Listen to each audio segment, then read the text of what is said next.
वो आए और इनको सभी को संबोधन करें। समय बहुत कम है बेटा। और इसके बाद इस लड़की को एसएचओ साहब, सरपंच साहब और राजपाल गरुआ और जयपन कटारिया जी इस लड़की को सम्मानित करेंगे। प्रतिभा।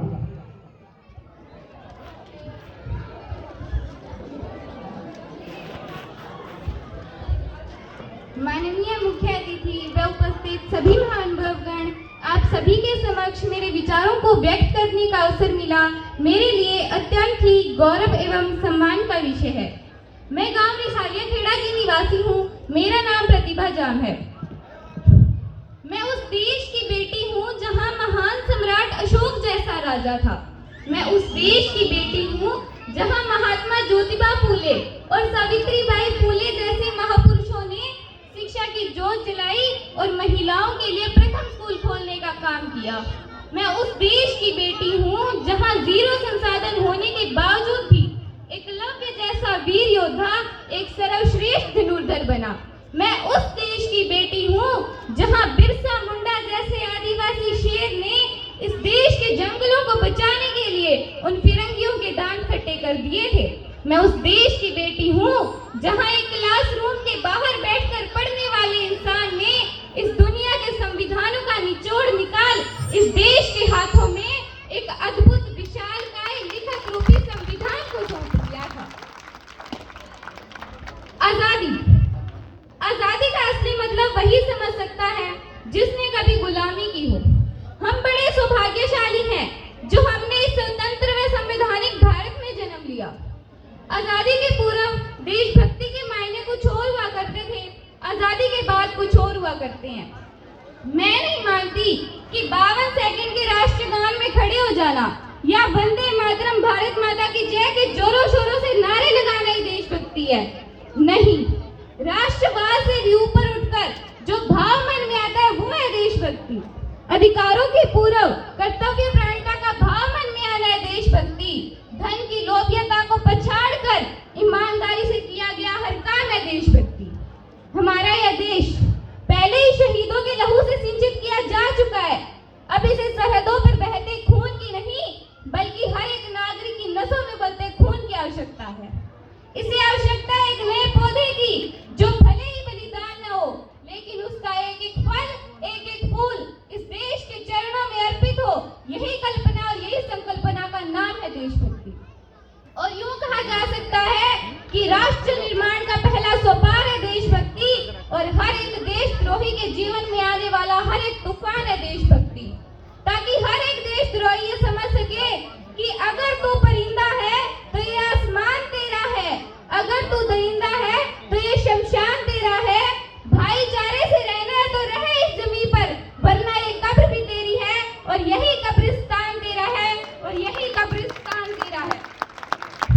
हमारा ये देश विभिन्न वर्गों से मिलकर बना है। जो विशेष वर्ग मेरे जहन में आता है वो है किसान वर्ग।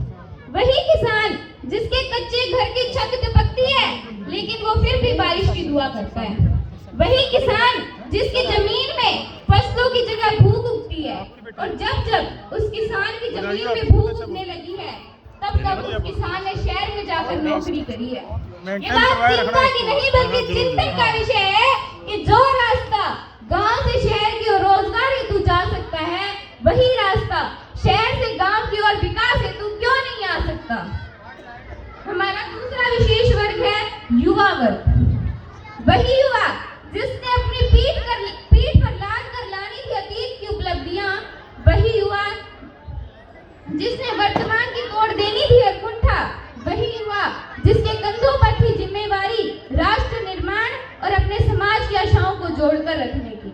लेकिन आज वही युवा नशे के जुंगल में फंसकर अपने व अपने परिवार के अरमानों को इंजेक्शनों में भर भर कर दफन कर रहा है। और आज इसी युवा वर्ग के इसी हाल से हमारे जैसी बच्चियां अपने आप को हमेशा असुरक्षित समझती है और इसी कारण हम आज भी महिला सुरक्षा के मामले में चौथे स्थान पर आते हैं।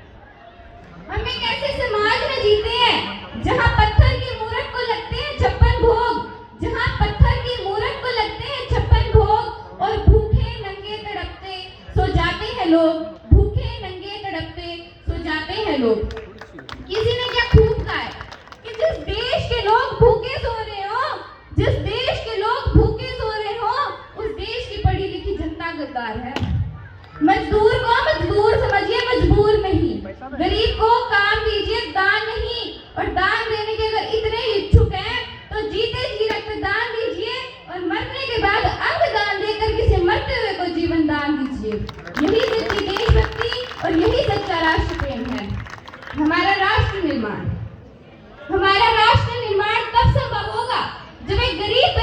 मध्याह्न भोजन के लिए नहीं, अपितु ज्ञान अर्जित करने के लिए एक सरकारी स्कूल की चौखट पर चढ़ेगा।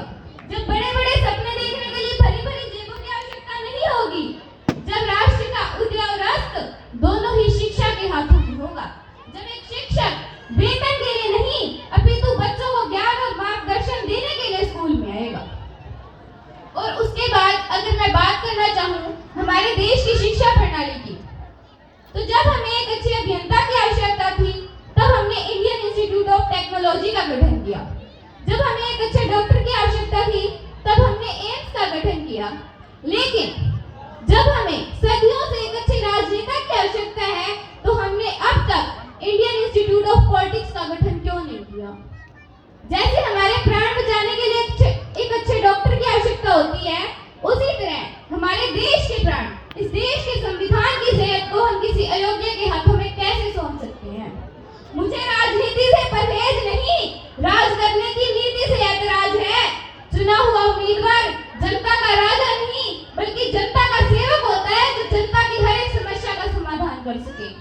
किसी ने क्या खूब कहा है कि हमारे राजनेता तो पहले आंखें फोड़ देते हैं और फिर चश्मे दान करते हैं। लेकिन मुझे दुख तब होता है जब हमारी भोली भाली जनता उसके कर्म और विचार देखकर नहीं बल्कि उसके धर्म, पार्टी और प्रचार देखकर वोट करती है। हमारा राष्ट्र निर्माण तब संभव होगा जब एक पार्टी विरोधी पार्टी का विरोध करने से पहले उसको सफल बनाने में उसका सहयोग करेगी।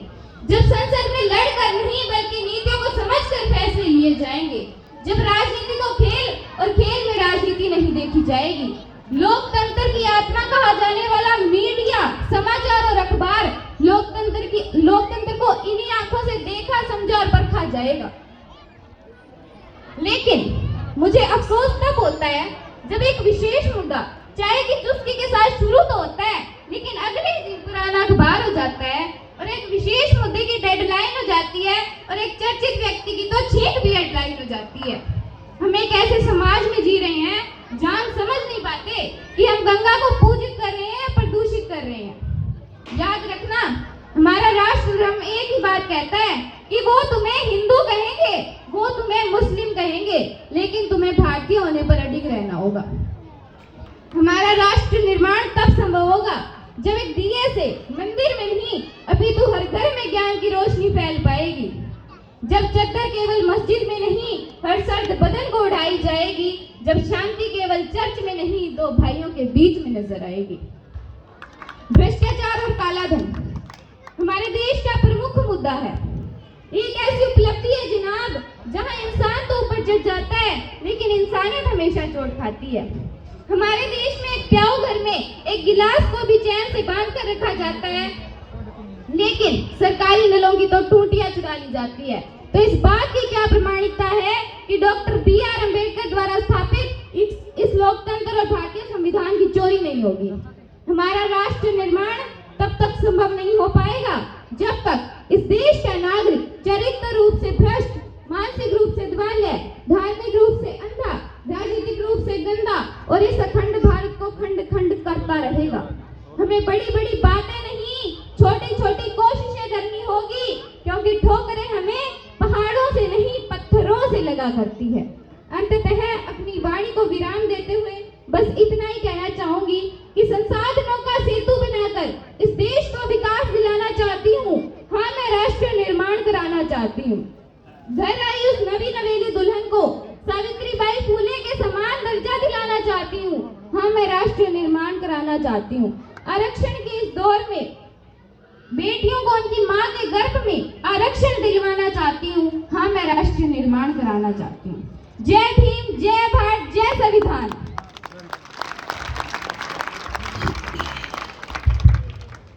धन्यवाद बच्चे। अब मैं मंच पे आमंत्रित करना चाहूँगा आदरणीय साहब नवीन जी अग्रवाल, वो मंच पे आए और बच्चों के लिए प्रेरणा स्वरूप 2 शब्द कहें, क्योंकि आपका व्यक्तित्व इन बच्चों के लिए